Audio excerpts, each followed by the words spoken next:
We did meet. We met a number of years ago. We actually met first online, which is kind of interesting. When I was the chief marketing officer of Eastman Kodak about 10 years ago, I was one of the very first 1,000 people on Twitter.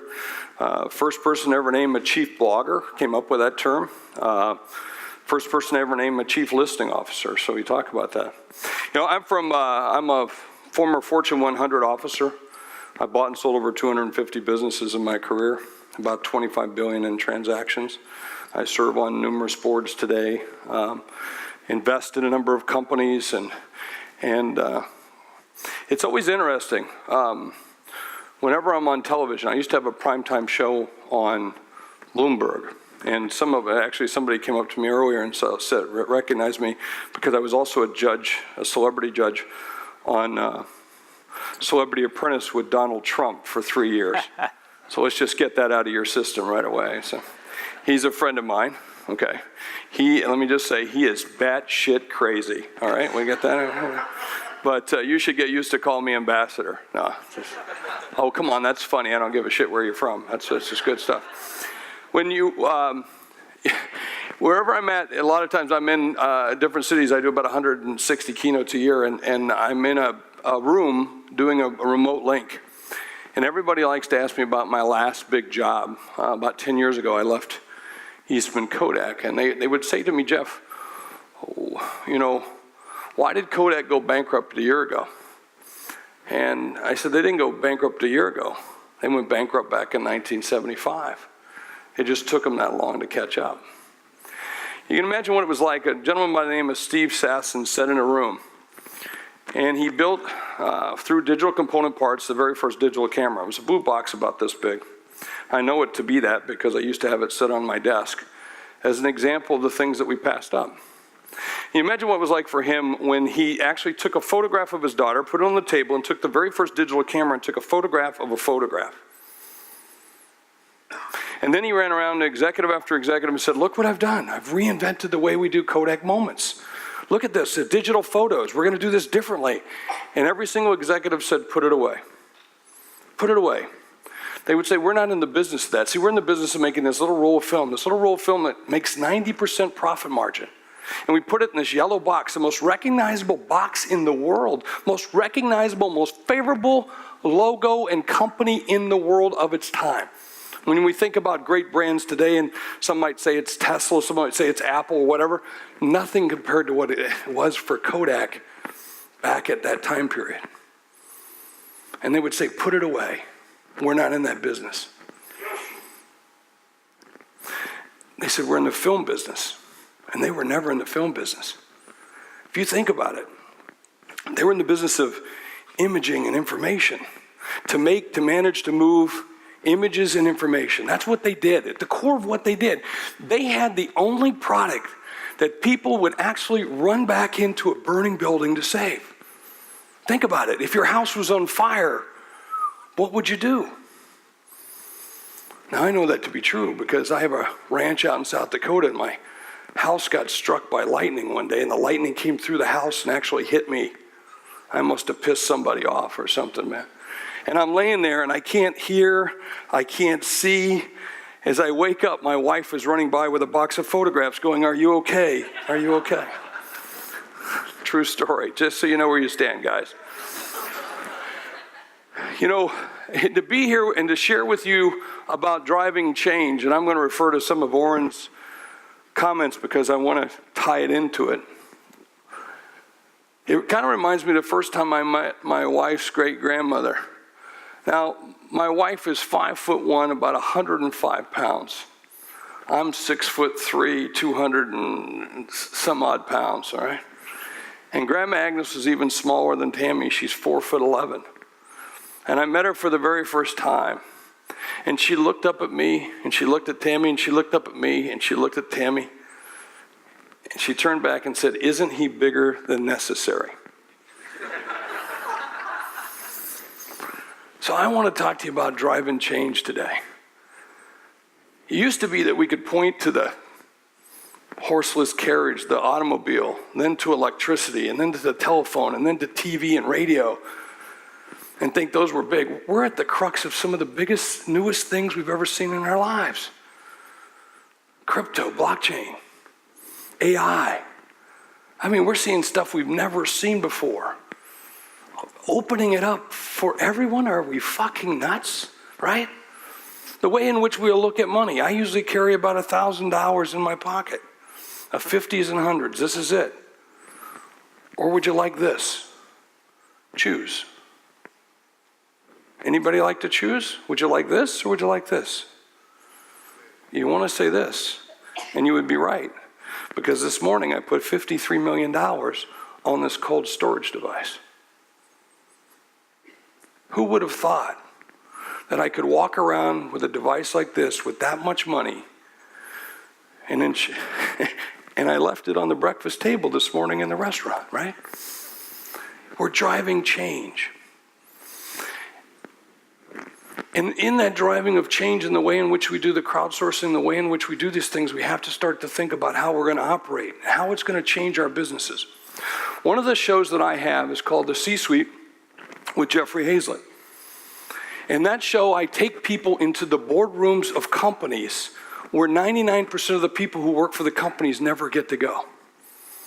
And I'll see something on television or somewhere in the news or something, and I'll go, why did they do that? Like, you know, when it was really kind of cool. I was watching a television show one night, and on the show came a commercial like 11 o'clock at night, and it said, our pizza tastes like cardboard. You ever see that commercial? Anyone here? You see that? Yeah, some of you have seen it. Our pizza tastes like cardboard. I thought, who the hell runs an ad that says their pizza sucks, right? I'm thinking, why would they do such a thing to say, we suck, we taste like cardboard, you should come and try it. So I'm thinking, what was the boardroom like? What was the meeting like where they're in the room and they're all at the big table and they're all standing around and they're all sitting around and they're all talking about how freaking great they are and how good of a quarter they got going on, and someone says, no, we suck. We suck so much we should change the name of our company from Domino's Pizza to Domino's to reflect that we don't just sell pizza anymore, and we should bring in world-class chefs, and we should bring in all these new ingredients, and we should change the pizza, and we should switch it around and do it differently, and then once we're done, we should spend money to tell people that we sucked before, and you should try it again. That's what I wanted to go do, was to find out what that conversation. So I called up the CEO of Domino's, and he said, come on in. We sat around the table, and see if I got this right, Mr. Chairman. You agreed with your CMO, who said we're going to be transparent. We're going to tell people exactly what we're all about and what we did and how we did it, how we got there. I said, you changed the brand promise of the company. He goes, no, we didn't. I said, yes, you did. He goes, no, we didn't. I said, it's my show. Yes, you did, okay? And so basically think about the brand promise of Domino's, okay? What was the brand promise of Domino's? They cared more about getting you the box than what was in the box, right? I mean, basically they said it's 30 minutes or it's free, exactly. How many of us have ordered Domino's? Come on. Now, those of you aren't making eye contact with me, I know you're lying, right? And what would we do? We would call Domino's, and when we called Domino's and we hung up the phone, what was the first thing we did? We looked at our watch, hoping that they would be late so we would get a free shitty pizza. Basically, that's what it was, right? I mean, that was basically the brand promise of the company. We wanted not only a shitty pizza, but we wanted shitty service to get the shitty pizza. Basically, that was what it was. And they decided they were going to change it. Change it. They would tell the truth. They're going to be transparent about it. And does anybody know the results of what's happening? They almost ran out of pepperoni when they did this, okay? I mean, come on, that's funny stuff right there. Their stock went from 76 cents to over $100 a share. It's one of the biggest gains that's ever occurred in modern day history. Most people don't even know about it.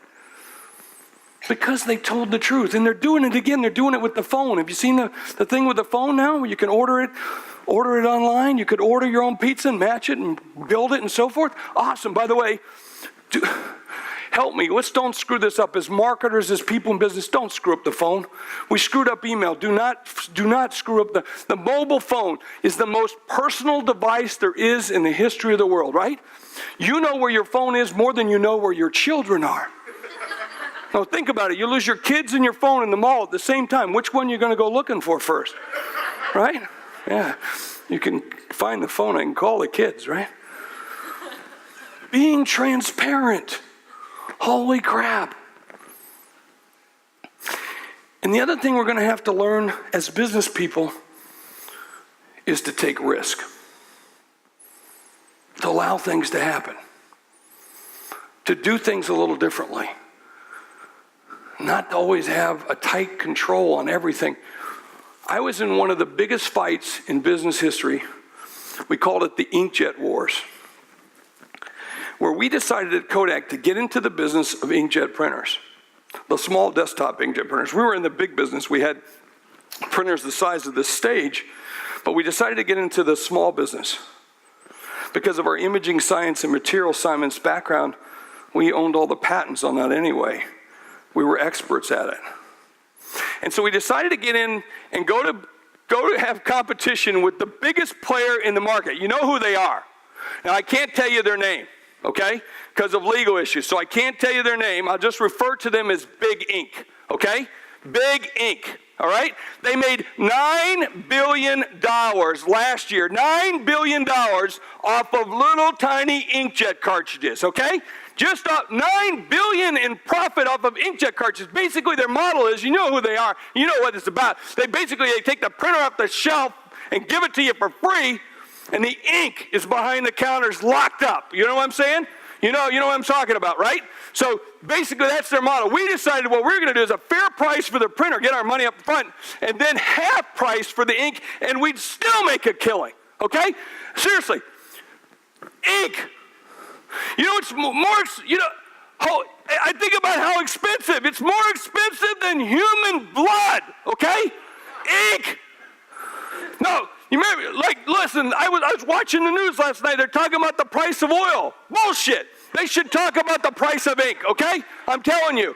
Do you know what's more expensive than oil? Do you know what's more expensive than oil? Ink. Yeah, I'll get there. It's called the buildup. This is called the buildup. Okay. Some of you have it right now. Bottled water.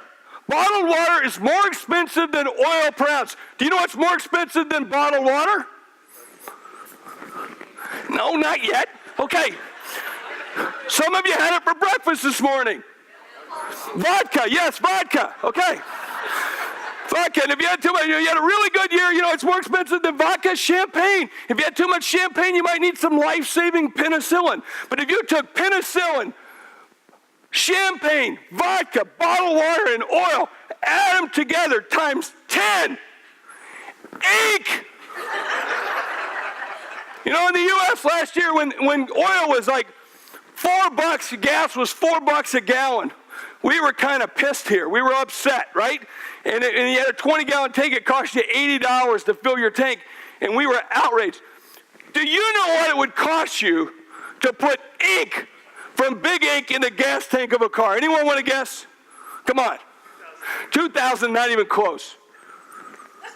Come on. No, $462,000. Now at Kodak, we were only going to charge you half that, okay? Because we cared about you, right? So we're in this fight against Big Ink. I'll give you their initials, HP. Now, all right, so we're in this fight, and I said, look, what we got to do as a marketer, I said, we got to poke them in the eye. We got to poke Big Ink in the eye. We got to show the notorious decadence of this model. We have to, really show them how it's rough and bad, and everybody's getting ripped off. And so what we did was we decided to do a commercial, and I said, look, why don't we do it with a commercial, and we put it in motion picture theaters, because we found out that the high burners, are those people that use 4 to 8 times more inkjet cartridges than the normal user. I didn't want to sell ink to you and you and you. I wanted the high burners because that would move me to profitability much faster. And I could only make so many machines a year, so I just wanted to get in the hands of the high burners. And I found out they love motion pictures, so I said, let's put an ad, when they're starting to watch the motion pictures and they'll see the ad, and I said, let's tie it to a mobile campaign because no one's doing these mobile campaigns yet, and we'll do that, and we'll look like freaking heroes. Everybody will write about it. This will be great. So I can't show you the commercial because of legal reasons, but let me describe it to you. So I hired Vinny Pastore. You remember Vinny Pastore? He played Big Pussy on The Sopranos, right? Because that's awesome. And so who better to show the decadence of the model than a gangster, right? So imagine this was the commercial. He pulls up on the East River outside of New York in a black Lincoln Continental. He's wearing a black leather coat, black pants. He gets out of the car, walks around to the trunk. He's carrying a baseball bat. Okay? He opens up the trunk. He looks in at what you think's a body. The camera shot's looking up at him. As he leans into the camera, he says, you've been robbing us. You've been cheating us. The family says, you've got to go. And then we show a picture of an HP inkjet printer in the trunk. And he takes it out and he puts it on the ground. He beats it with a baseball bat and he ties a chain with it with a cement block, and he takes it and he throws it into the river. He gets back into the car, he puts his arm around a Kodak printer. And then it says, he goes, welcome to the family. Okay, because we got to admit we're ripping you off a little bit too. And then it said, don't get whacked by high inkjet prices. Text this number, 50% off of price of ink. So we tested this. Double-digit response. I mean, as a marketer, I'm like, oh, this is awesome. This is huge. So I said, let's go nationwide. Let's go with the campaign nationwide, let's go. So we did. And on that weekend, I went around. It was Blockbuster weekend in the motion pictures. I went and watched people react. They saw the commercial. They were laughing. This is going to be awesome. Monday morning, I'm sitting down. I'm waiting for them to bring me the number of texts that we got over the weekend. I'm so excited. I'm going to be famous. This is going to be huge. This is awesome. We took some risks, but what the hell? This is good. This is awesome. And so they came in, and they got a number of texts that we got over the weekend. They slide it across on a sheet of paper. I pick it up. I look on it. It's a number 2. And I said, what do you mean, like 2 million? And they go, no, Mr. Hayzlett, 2. I said, well, we spent millions on this campaign. I can tell you that's not a good ROI, right? I said, get everybody together that worked on the campaign. We got to figure this out. This isn't good. And so we got together in a group of about 30 people, and I said, somebody's got to explain this to me. I held up a sheet of paper, said, look at this, we got two texts. I'm going to have to go before the board of directors, the chairman of this company. I'm going to have to explain why we made a mistake like this, how we spent millions of dollars and all we got was 2 texts. Somebody's got to explain what the hell. We tested this. Are you kidding me? Even the people at Crowdsourcing Week thought it was funny, okay? It was hilarious, right? I said, all we got was 2 texts, that's it? Somebody frickin' explain this to me. Why? Finally, a hand goes up in the back of the room. I go, what? He goes, Jeff, what do you do when you walk into a motion picture theater with your phone? What do? You turn it off. I said, where the hell were you when we came up with this idea? True story.